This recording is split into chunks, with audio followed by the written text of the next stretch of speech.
So within the Saw series, there have been a lot of villains, whether it's Jigsaw or John Kramer himself, or whether it's apprentices, or even people who are in his games that are being used as villains themselves. There is a wide spread of villains and a big multitude of them. So today, we are going to count down all 8 villains within the Saw series from the worst to the best. This list will of course include John Kramer himself, Amanda Young, Mark Hoffman, Zep Hindle, Jill Tuck, Logan Nelson, Dr. Lawrence Gordon, and if you guys haven't seen Spiral yet, spoiler warning for this video and what I'm about to say as well, but the 8th one is going to be William Schenk, our Jigsaw copycat from Spiral from the Book of Saw. So guys, without any further ado, it's time to count down all 8 of the Saw villains from the worst to the best, starting off of course with number 8. Coming in at number 8 is going to be Logan Nelson from Jigsaw. This movie, not only is it very disappointing and not very memorable in the slightest, it is quite forgettable. But what's even more forgettable about this movie than the movie itself is actually the villain himself, which just so happens to be Logan Nelson, who so happens to be a forensic surgeon and everything, but at the same time,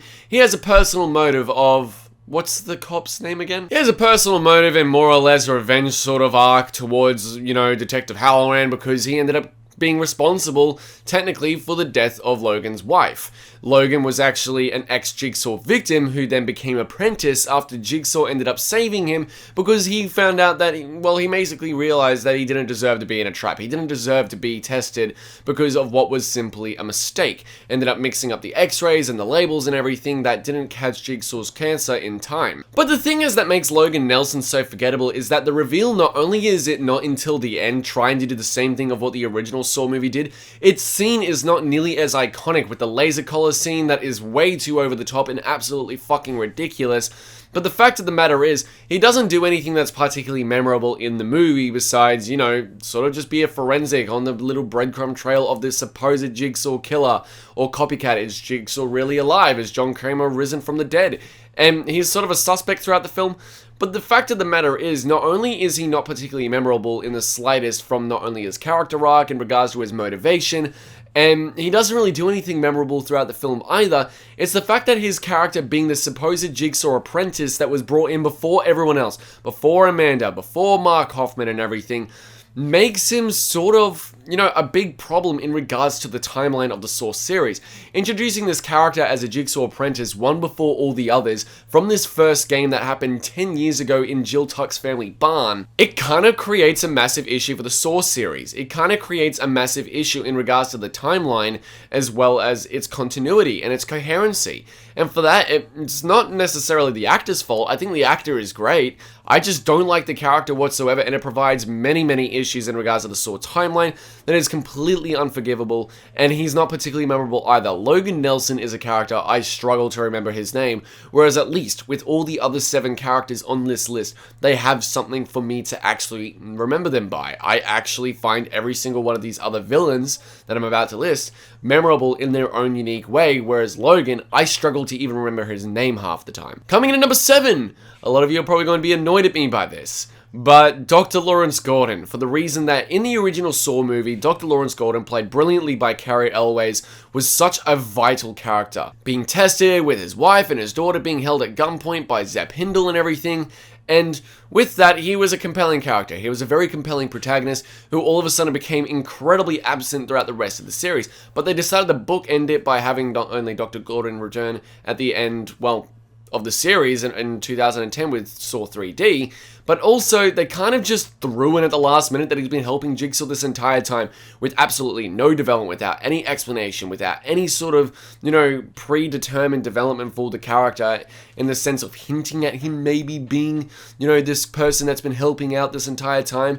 Like he's the one responsible for the key behind the eye and the Venus flytrap in regards to sewing the mouth and the eyes shut with Art Blank and that other guy that no one remembers from Saw 4 and everything. Like, he's responsible for that, but throughout the series, there is never any predetermined development or even exploration of this plot point. It feels incredibly thrown in at the last minute for, in Jigsaw's final will and testament, if anything happened to Jill Tuck and everything, that he would handle it himself, and therefore putting Mark Hoffman in the bathroom from Saw 1 to end up closing off the series once and for good, supposedly in 2010. I don't know, my big issue comes to the fact that it seems so on the nose and so out of left field, mainly just for fan service, without any real sense of repercussions towards the timeline, the series, and overall development of the character, making him very uncompelling. And what the fuck happened to his daughter and also his wife? They're just absent, completely gone. And that lack of development, exploration, just is very damaging to him, not just as a character, but this big reveal that he's been helping Jigsaw out this entire time from Saw 2 all the way through to 3D. Coming in at number 6 is going to be Jill Tuck.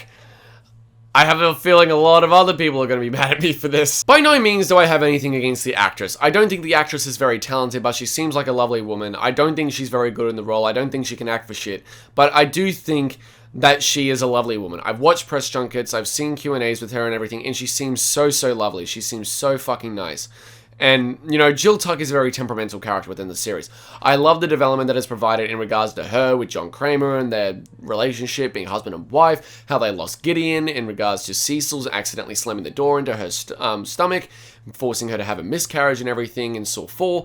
But at the same time, there are some problems provided with her character after Saw 5. For the reason of, apparently this entire time she's been helping Jigsaw out, more or less, or even though she was against the entire thing of, they must find the will to live. The missing key to the human puzzle is the survival instinct. Like, she was against all that. We saw that with the flashback scenes within the clinic and everything with, you know, Jigsaw's big outburst where he slams his hand on the table and tells Jill to wake up and everything. And then bringing Amanda Young and is like, it works. It really works. Like, she was against it and everything. And then in Saw 6, after Saw 5, when that box is given to her, but we aren't actually revealed as to what the contents inside the box are, from this key that she just so happened to have around her neck, we don't actually see the contents until Saw 6. For a big plot point, I just don't think the writers really knew what they wanted to do with the fucking box. But the big problem is the fact that she's all of a sudden just along with it. She ends up putting Mark Hoffman in the reverse bear trap 2.0 and everything, and then she goes to the cops and everything, and it turns out she's been helping, and she's kind of on for the ride and everything, and she's kind of a villain. But it's just not compelling because she's kind of just a very indifferent character who is against everything her ex-husband John has been doing, but is willing to help out along the way. She's been working with Mark Hoffman this entire time as well, due to that scene in Saw 6. After this, we're done.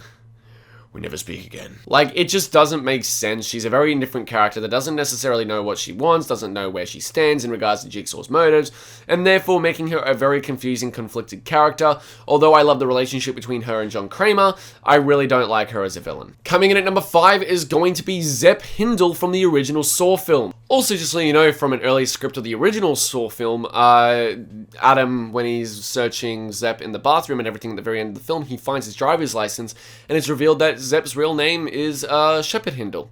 Zep is just a nickname, but his real name, according to the early scripts of the original Saw film, his name was Shepard Hindle.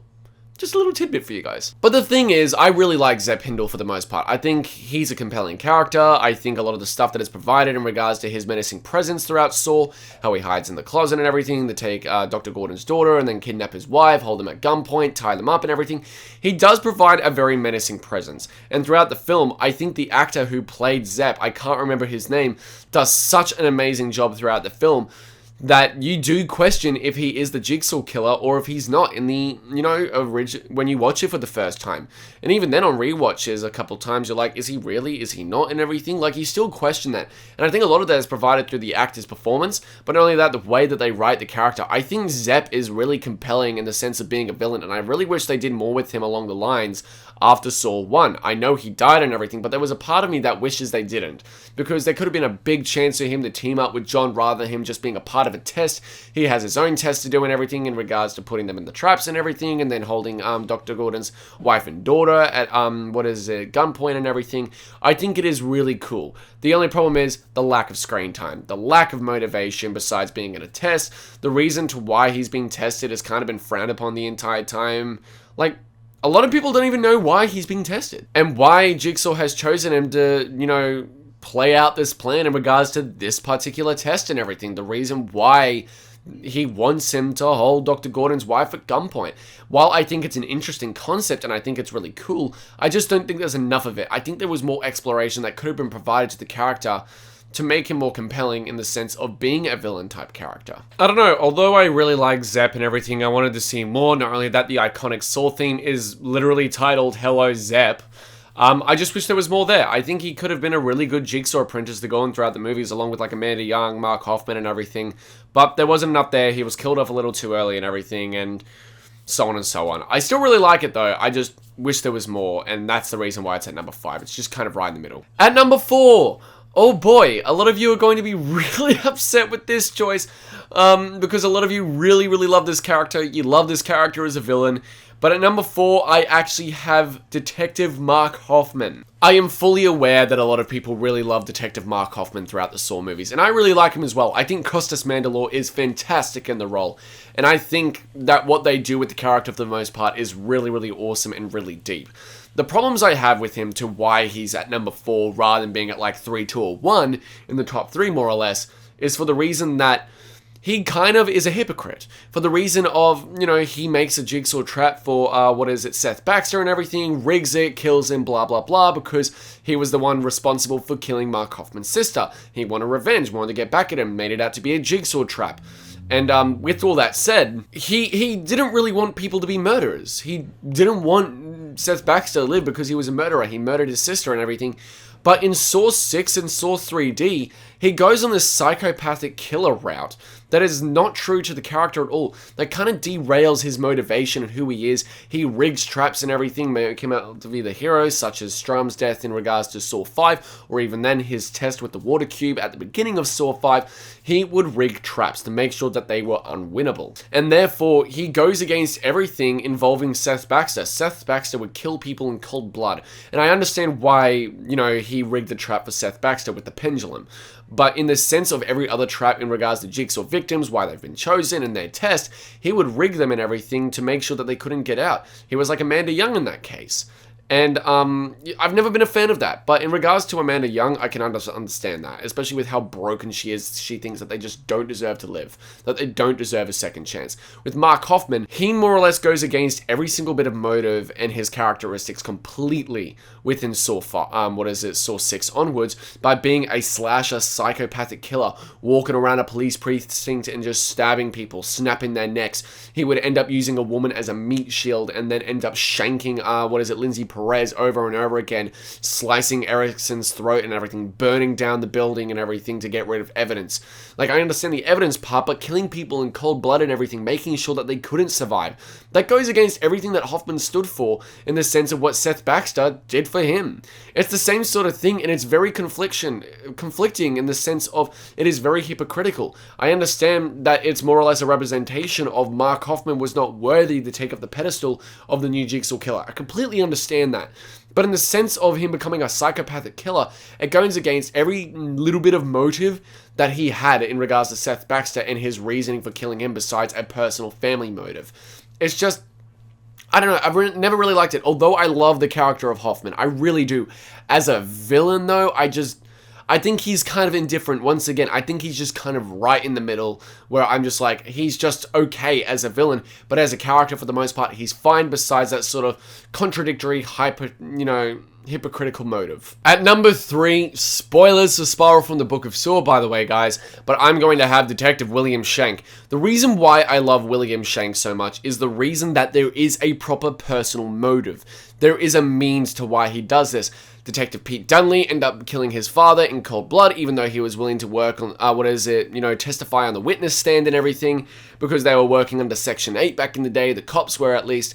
Therefore, he has a personal motive to target dirty cops. He has a reason to put all these cops in the traps, and he targets these cops and puts them to the test, makes them sacrifice things of which they have used to do wrong. With Angie Garza, he ends up putting her in a test where she has to sever her own spine because she hasn't stuck up for what is right. She hasn't stuck her neck out for people who are innocent or whatever, so therefore she has to sever her own spine. In regards to Boswick, he has to end up cutting out his own tongue or remove it and rip it out because he would lie on the stand over and over again, and he has to rip out the tongue he has used alive so often under oath. In regards to Detective Fitch, he ends up putting him to the test and everything, and, you know, he used a gun to kill an innocent kid just because he insulted him and would gun innocent people down, never really doing what was right, coming to the aid of Zeke and everything, causing him to get shot. So therefore he has to sever and remove his own fingers. He's get put to the test in that way. And for that reason alone, I think that a lot of the stuff in this movie is great in regards to not only the poetic nature of every single trap relating to what these dirty cops have done wrong. Pete Dunley and everything was an alcoholic and everything, so he's put, and there's even a moment in the, movie where a line is delivered from Pete Dunley saying the glass in the bottle can kill you. So therefore, when Pete is put in the trap where it's the glass grinder, where the glass is being ground up and the glass is being shot at his back and everything, shredding him up basically, the glass in the bottle can kill you. And that's really great. There is a reason to why they're being tested. Not only that, there's a personal motive there to avenge his, not only his dead father, but to get rid of all the dirty cops who worked under Section 8. That's why he tests Zeke and everything, but not in the means to put him to the test in a death trap, but to see if he's willing to do what is right for the city and the dirty cops to get rid of them. He offers him the team up sort of thing, even though I don't think he really had the intention to team up with him in the end. It's just there is a personal motive there that not only makes sense, but you kind of side with him a little in regards to the dirty cops. And that's what I think makes William Schenk so compelling, and why I can't wait to see if we get a Spiral 2 to continue on with this story with Saw. More dirty cops being put to the test, people really being protected, finding out what they have done wrong to really put them in witness protection maybe, before William Schenk gets to them, puts them in their own death traps, while Zeke is on this breadcrumb trail trying to find him and bring him to justice. Even if we only get 2 or 3 Saw movies of Spiral with William Schenk and Zeke, I would fucking love that. And I can't wait to see what they do next with this character. I really want to see them develop upon this and go further with William Schenk as the Jigsaw copycat. I think it's great. I think it is really, really awesome. Coming in at number 2, I am going to have Amanda Young. Amanda Young is a very broken, down-to-earth character who I really think comes into her own, especially with Saw 2, looking after Daniel Matthews, but also eventually, taking up the reins, and it says the line, after John is gone, I am the one who will take his place, by putting Eric Matthews in the bathroom and everything before he ends up breaking his own leg and everything at the beginning of Saw 3 in that trap. And I just think it's great. I think Amanda Young going from this heroin addict to someone who self-harms and everything, to someone who eventually becomes so broken, thinking that people don't deserve to live, doesn't deserve a second chance at what they've done, makes her a very broken, complex character. The reason why she puts people in rigged traps, even though I've never really liked that aspect, you kind of understand why Amanda does it due to how broken, conflicted, and complex her character is, her motives, how she doesn't really have anything to live for except for what she has now and what John has provided to her. Not only that, Shawnee Smith is absolutely incredible in the role, and I will admit there might be a bit of bias to me having her at number 2 rather than William Schenk, because she is more iconic in the series since she's been around since Saw 1, and showed up in many flashbacks after her death in Saw 3, especially with the development of Cecil and her relationship all the way from Saw 4 all the way through to Saw 6 and everything. I just think it is really, really well done. She is such a complex, broken character that has been through so fucking much, has been tested twice, by the way, no, 3 fucking times, if you count Saw the video game, 4 fucking times, because that is technically canon. By the way, I started playing this game. It fucking sucks. But I just love Amanda due to how complex, broken, and compelling she is. How conflicted she is. And it makes her one of the best characters alone in the Saw series. But obviously, as you guys know, without a fucking doubt, at number 1, the best villain in the Saw series is John Kramer, aka Jigsaw himself. His reasoning, his motive from everything he's been through. And, someone who attempted on his own life, to someone who's had cancer, to someone who lost his son due to a miscarriage, due to, a criminal and everything, looking for drugs and slamming the door into his wife's stomach by accident, forcing her to have a miscarriage and everything. He is a very compelling character who actually gives people a chance, who puts them to a test and everything, and it's like, the missing piece of the human spirit, the survival instinct. I never killed anyone. Killing is distasteful! Like, there is so much in regards to the Jigsaw character that makes him compelling, and he never kills anyone. He finds a way for them to kill themselves. Technically, he's more or less an anti-hero. He does things in the way of, putting criminals and bad people to the test, those who do not appreciate their life, or those who don't appreciate what they have been provided at birth and everything as advantages in society and life, as something that is provided in Saw 5 and everything. He gives everyone a chance. He really does. And a lot of those traps that Jigsaw does, well, not all of them are winnable. A large majority, like 95% of them are.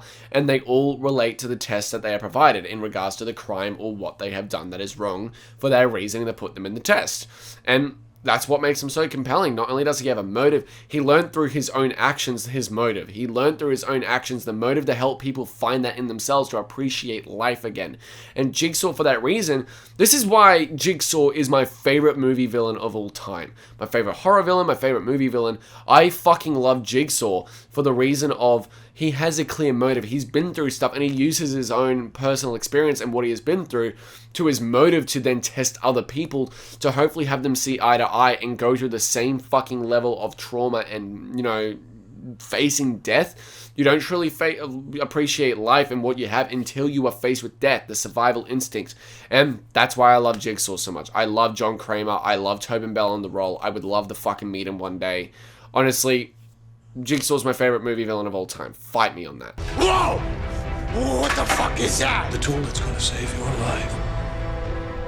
I want to play a game. But either way, guys, I know that a lot of you will not agree with my list. I know none of you will probably agree with my list. But please be optimistic. Please be open to it and everything. I really love all of you guys, and I appreciate everything you guys have done for me. We are literally less than 1,000 subs away from 20k subscribers now. And honestly, you guys, the support over the last couple of weeks has been absolutely fucking incredible. And I love all of you. I appreciate all of you so much. And I just want to give back to you guys the best I can. I've been working so hard on other videos. I've literally been editing my How to Survive Every Trap and Saw video, my sister's reaction to Saw and everything, as well as like, there's a little bit of an issue with the top 10 kills video, because when I did it with Puggy Pillar, we kind of did it as like a means of, hey, here are the top 10 kills in the Saw series and everything, but there was a little bit of a communication issue. So while I provided my top 10 kills, he accidentally provided his top 10 traps. So there was a little bit of a miscommunication there, but those videos will be out in the next coming days. I've been editing them all the time and everything, doing multiple drafts, uploading them to YouTube in regards to unlisted videos to get around the YouTube copyright system and everything. But those videos will be out later this week, guys. I promise you, I really do. I've been working so hard on those videos for you guys because I really want to provide to you guys something that I'm proud of, something that you guys will enjoy, and I really appreciate your patience, guys. I've been putting those videos off because I've been working so fucking hard on them. But either way, guys, what do you think of my list? What is your list? Please comment down below. Let me know for all the villains in the Saw series, ranked from the worst to the best. Do be sure also follow the social medias, Instagram, Twitter, Snapchat, and Twitch to watch my live streams and keep updated for content coming to the channel. Do be sure to click the subscribe button and the bell to get notified when new videos are up every single week. Do be sure to give this video a thumbs up. Don't forget to subscribe, and I'll see you all in the next video. Take care.